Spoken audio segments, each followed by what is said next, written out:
오늘 우리에게 주시는 하나님의 말씀은 구약성경 신명기 31장 6절로부터 8절까지 말씀이 되겠습니다.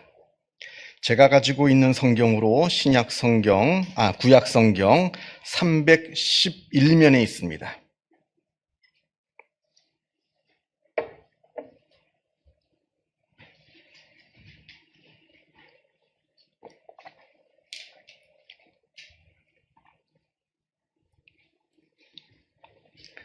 신명기 31장 6절로부터 8절까지 말씀을 봉독합니다.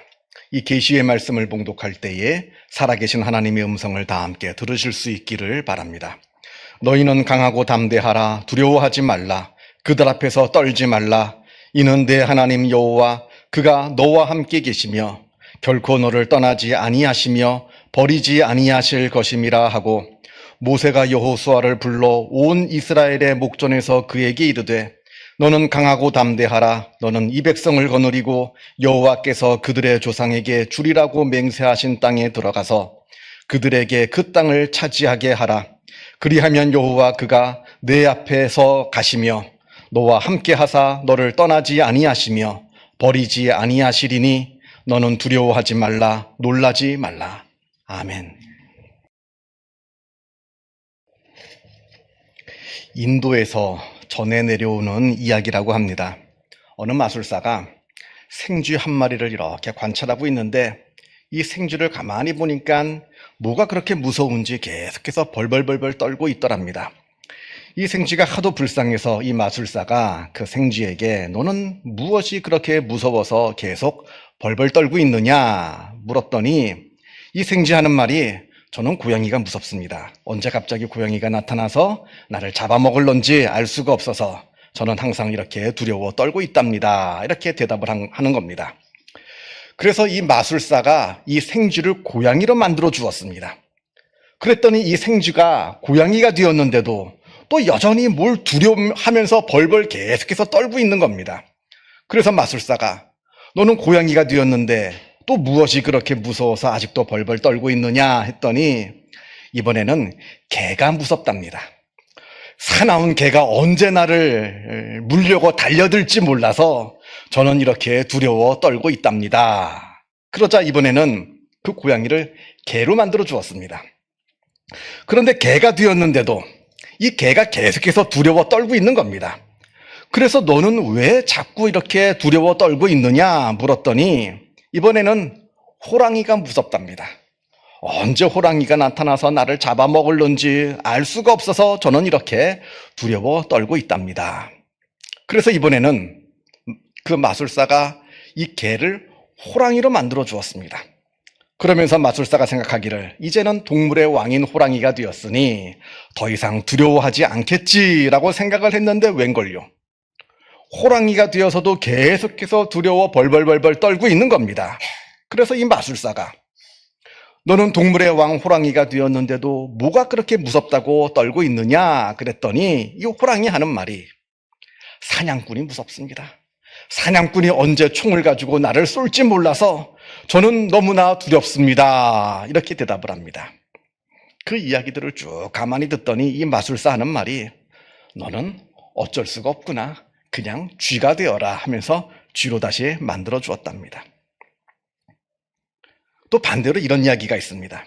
이번에는 이솝우화에 나오는 이야기입니다. 어느 당나귀하고 수탉 한 마리가 농장에서 한가롭게 거닐고 있는데 그때 갑자기 사자 한 마리가 이 당나귀를 잡아먹으려고 살금살금 다가오고 있는 겁니다. 이때 마침 수탉이 이 장면을 먼저 발견하고는 목이 터져라 꼬끼요 이제 소리를 칩니다. 그러니까 사자가 깜짝 놀라서 걸음아 나 살려라 하면서 도망을 갑니다. 그런데 이 당나귀가 도망을 가고 있는 그 사자의 뒷모습을 보더니 갑자기 없던 용기가 솟아나서 그 사자를 잡겠다고 쫓아가는 겁니다. 그러다가 그만 사자에게 잡혀 먹혔다는 이야기가 있습니다. 여러분, 용기라는 것이 도대체 무엇입니까? 용감하다라고 하는 것은 도대체 무엇을 말하는 겁니까? 물론 매사에 두렵고 불안해서 늘 벌벌벌벌 떨고 있는 것, 이건 분명 용기는 아닐 겁니다. 그러나 그렇다고 해서 아무런 두려움도 느끼지 못한 채 무작정 달려나가는 그 모습 또한 용기 있는 사람이라고 말할 수는 없을 겁니다. 여러분, 두려움을 모르는 것은 용기가 아닙니다. 우리 속담에 하룻강아지의 범 무서운 줄 모른다고요. 하룻강아지가 범 무서운 줄 모르는 것은 용기가 아닙니다. 그건 무지한 것이죠. 무식한 겁니다. 범이 무서운 줄 알아야 합니다. 왜냐하면 범은 무서운 존재거든요. 그러나 아무리 범이 무서운 존재이긴 합니다만, 그러나 나에게 필요하다면, 나에게 필요한 순간이 온다면 그 무서운 범에게 맞설 줄 아는 게 진짜 용기라고 하는 겁니다. 그리고 또 여기에는 또 한 가지 더 중요한 것이 있습니다. 바로 방향성입니다. 어디를 향한 용기인가? 무엇을 위한 용기인가? 이게 중요하다는 겁니다. 용기라고 하는 것은 단순히 무서운 것을 극복하는 게 용기가 아닙니다. 어떤 높은 가치, 그 가치를 향할 때만이 용기가 참된 용기가 되는 겁니다. 아무 때나 그냥 아무 것에나 두려운 것을 넘어선다고 그게 다 진정한 용기가 되는 것이 아니라 진정한 바른 것, 올바른 것, 높은 가치, 숭고한 것을 향해 나아갈 때 그게 바로 진짜 용기가 되는 겁니다. 예를 들어서 어느 도둑이 아주 무서운 개가 지키고 있는 그 집을 털려고 그 집에 들어갑니다. 그런데 커다란 산만한 개가 지키고 있는 거예요, 그 집을. 그런데 그 개가 무섭지만 그 무서움을 극복하고 그 집에 들어가서 그 도둑질을 잘 성공했다고 해서 그걸 보고 용기라고 말하지는 않는다는 겁니다. 용기에는 분명 방향성이 있습니다. 선한 것, 의미 있는 것, 가치 있는 것, 숭고한 것. 그것을 위해서 두려움을 극복할 때 그것을 보고 진정한 용기라고 우리는 이야기합니다. 가장 좋은 예가 예수님이죠. 우리가 복음서를 보면 예수님의 십자가 이야기가 나옵니다. 예수님께서 십자가에 달리시기 전날 밤에 겟세마네 동산에 올라가셔서 하나님께 간절하게 기도하십니다. 아버지요, 만일 할만하시거든 이 잔을 내게서 옮기시옵소서. 땀방울이 핏방울이 되도록 간절한 마음으로 기도하셨습니다. 예수님도 십자가가 두려우셨습니다. 아무리 하나님의 아들이라 하시지만 그러나 예수님은 지금 인간의 몸을 입고 계시기 때문에 인간의 마음으로 지금 그 자리에 서 계신 겁니다. 우리가 똑같은 인간의 몸을 입고 계시기에 그 십자가가 두려우셨습니다. 아시거든요. 그 십자가의 죽음이 무엇을 뜻하는지, 그 십자가에 달리는 것이 얼마나 큰 고난과 고통인지 예수님께서는 너무나 잘 알고 계셨습니다. 그러하기에 예수님도 우리와 마찬가지로 그 죽음이 두려우셨던 겁니다. 특별히 그 참혹한 십자가, 그 십자가의 죽음이 너무나 두려우셨습니다. 그래서 이 잔을 내게서 옮겨 주옵소서, 그렇게 기도드리신 거고요. 그러나 예수님의 기도는 거기서 그치지가 않습니다. 한 말씀을 더 하시죠. 그러나 내 원대로 마시옵고 아버지의 원대로 되기를 원하나이다. 내 원대로 마시고 아버지 원대로 되기를 원합니다. 이게 바로 용기입니다. 왜냐하면 십자가의 죽음이 가지고 있는 그 거룩하고 숭고한 의미를 아시거든요. 예수님께서 그 참혹한 십자가에 달리셔야만 이 세상에 구원이 임한다고 하는 그 사실을 누구보다도 잘 알고 계시기 때문에 그 두려운 십자가를 견디시는 겁니다. 모르고 당하시는 게 아니에요. 알고도 견디시는 겁니다. 우리에게 구원을 가져다 주시기 위해서. 이게 바로 참된 용기입니다. 하나님을 위해서, 그리고 하나님께서 맡겨주신 사명을 위해서 두렵지만 그것을 이겨내는 것. 이게 바로 참된 용기라고 하는 겁니다. 오늘 본문을 보겠습니다. 오늘 우리가 읽은 신명기는 모세의 유언과도 같은 마지막 설교입니다. 지난 40년간 출애굽을 이끈 지도자 모세가 그토록 꿈에도 그리던 가나안 땅을 눈앞에 두고 자기는 들어가지 못한 채 이 요단강 밖에서 죽어야 합니다. 자기 대신 여호수아가 새로운 지도자가 되어서 이스라엘 백성들을 이끌고 이제 가나안 땅으로 들어가게 됩니다. 이 상황 앞에서 모두 다가 두려웠을 겁니다. 먼저 모세는 과연 이스라엘 백성들이 나 없이도 가나안 땅에 성공적으로 잘 들어갈 수 있을지 그게 두려웠을 것이고, 또 백성들은 모세가 죽고 나면 저 여호수아가 우리를 잘 인도할 수 있는 지도자인가 두려울 것이고, 무엇보다도 이 순간이 가장 두려웠던 사람은 아마 여호수아일 겁니다. 지금까지는 2인자로서 모세만 잘 보필했으면 됐습니다. 모세가 시키는 거 잘 수행하고 모세만 잘 보필했으면 됐습니다. 이제 모세가 없는 이스라엘 안에서 내가 모세 대신 지도자가 되어 이스라엘을 가나안 땅으로 이끌고 들어가야 됩니다. 가장 두려웠을 겁니다.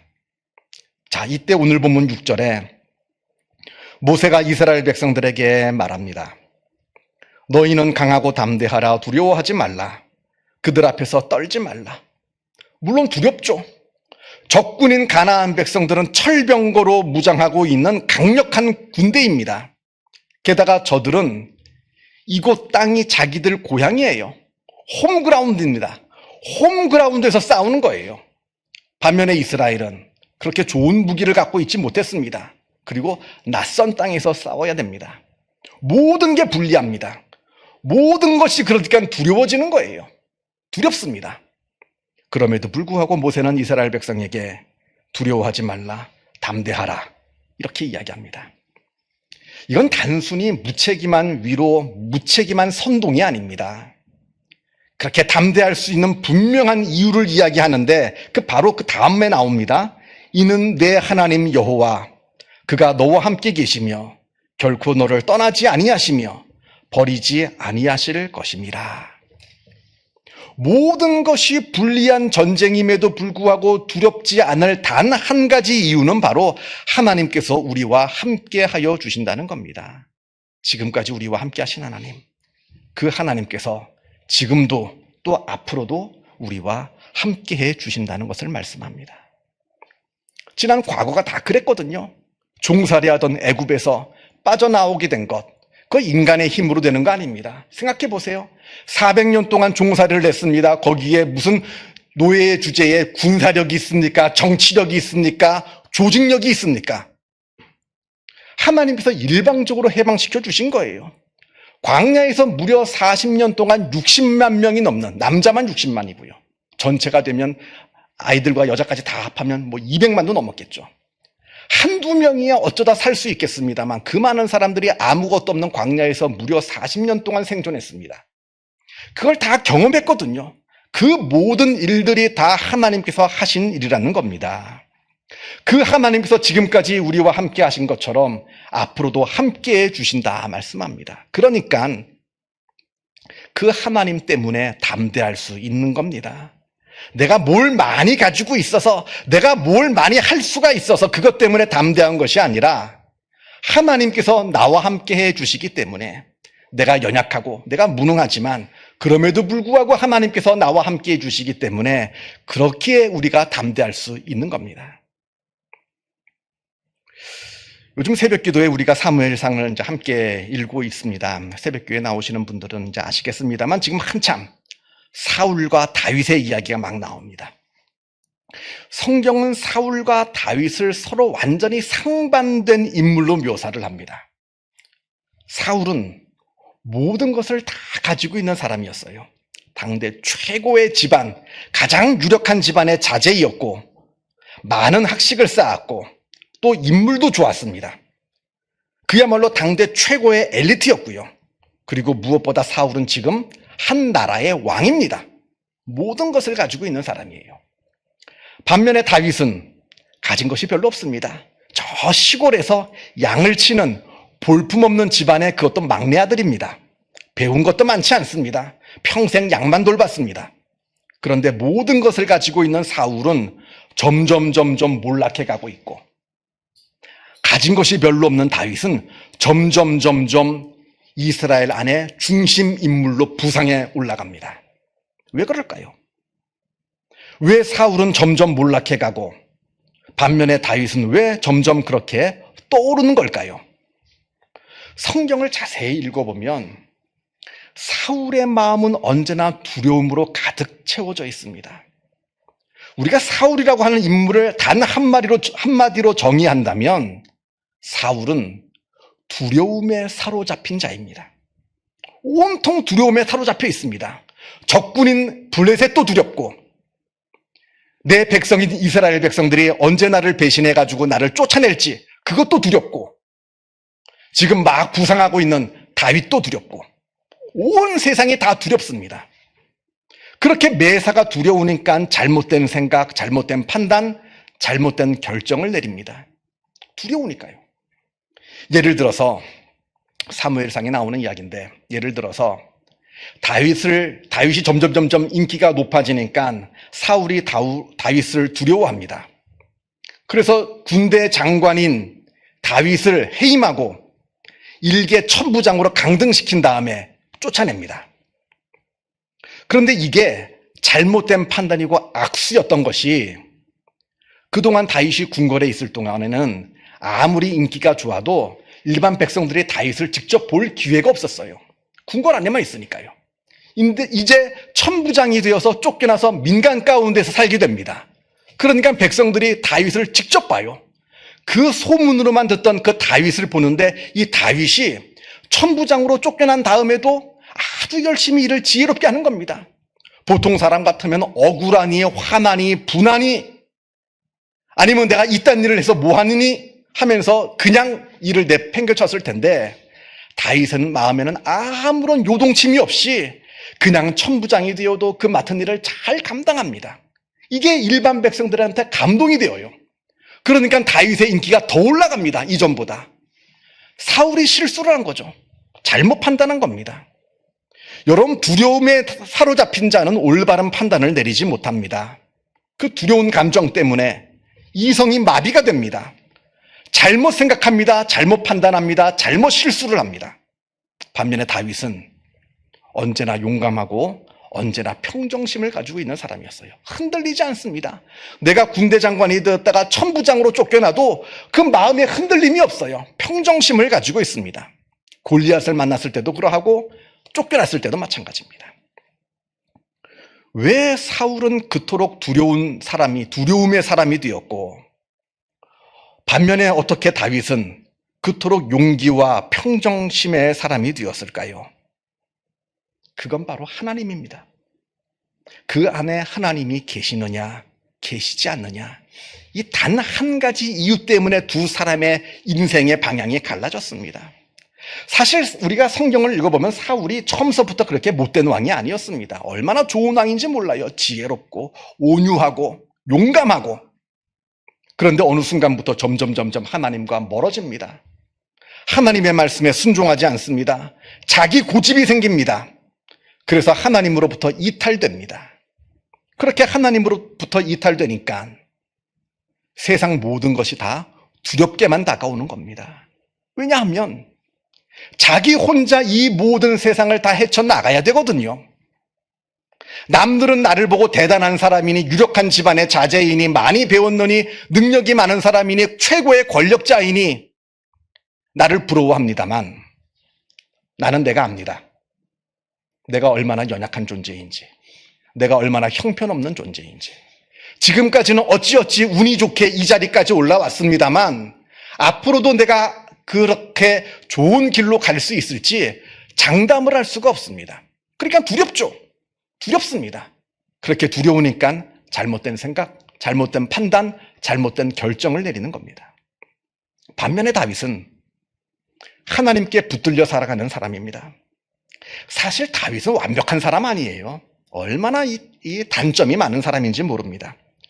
그럼에도 불구하고 다윗을 한마디로 이야기하면 다윗은 하나님을 사랑해서 하나님께 붙들려 살아가는 사람이었습니다.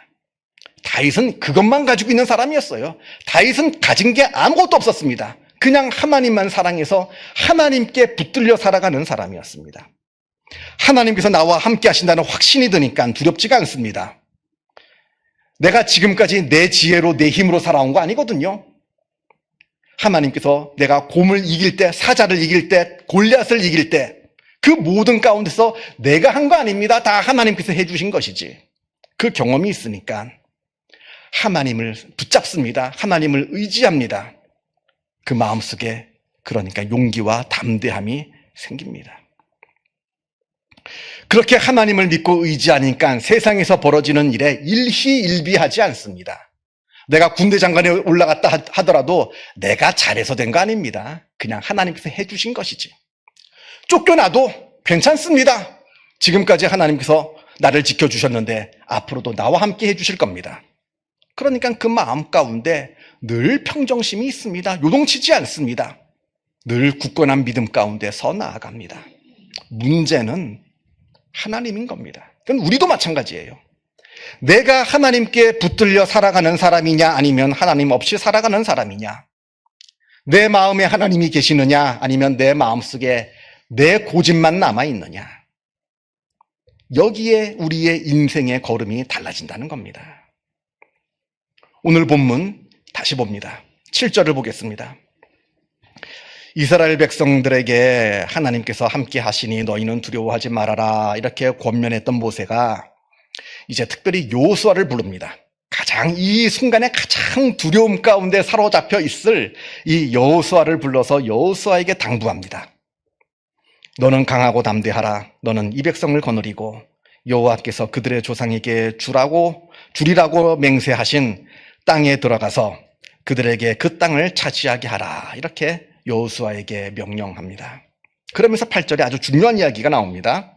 8절에 그리하면 여호와 그가 내 앞에서 가시며 너와 함께 하사 너를 떠나지 아니하며 버리지 아니하시리니 너는 두려워하지 말라. 놀라지 말라. 하나님께서 나보다 먼저 앞서 달려가신다는 겁니다.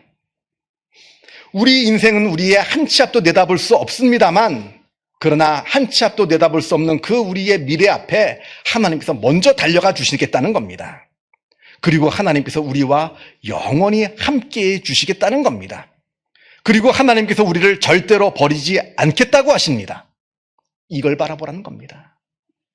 우리한테 군사력이 얼마가 되느냐, 우리가 이 싸움을 이길 수 있느냐, 어떻게 지게 되느냐, 이걸 바라보는 것이 아니라 하나님께서 내 앞을 먼저 달려가시고 하나님께서 우리와 영원히 함께 하시며 우리를 버리지 않으신다는 그 하나님만 바라보라는 겁니다.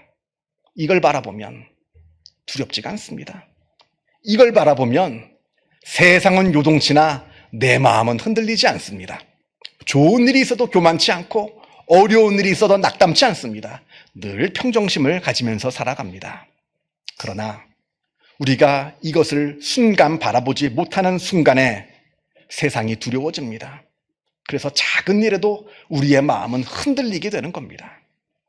중요한 것은 우리가 끝까지 하나님을 바라보는 것. 이것이 중요한 것을 기억하셔서 우리가 무엇을 바라보며 살아가야 하는 사람인지, 무엇을 의지하면서 살아가야 되는 존재인지 다시 한번 깊이 묵상하시는 복된 한 주가 되시기를 바랍니다. 기도하겠습니다. 사랑과 은혜가 충만하신 하나님 아버지, 하나님께서 친히 우리의 아버지가 되어 주시어서 우리를 지켜주시고 우리를 인도하여 주심에 그 은혜에 감사를 드립니다.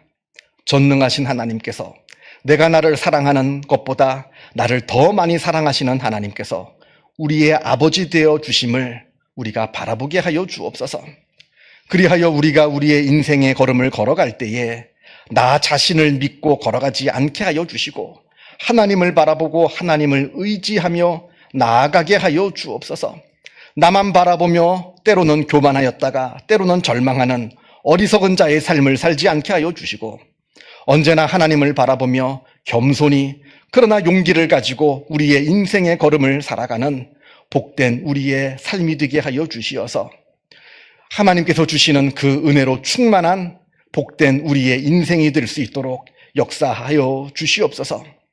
아버지 하나님, 이 시간 한 가지 더 간절한 마음으로 기도합니다. 우리 교회 사랑하는 자녀 유리가 지금 아파서 병원에 있습니다.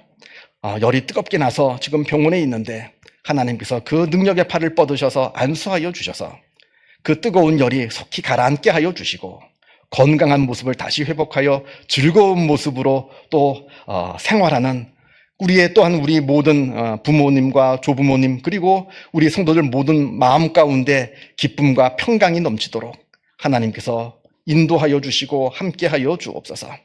모든 건 하나님께 의탁드리오며 이 모든 말씀 우리 주 예수 그리스도 이름으로 기도하옵나이다. 아멘.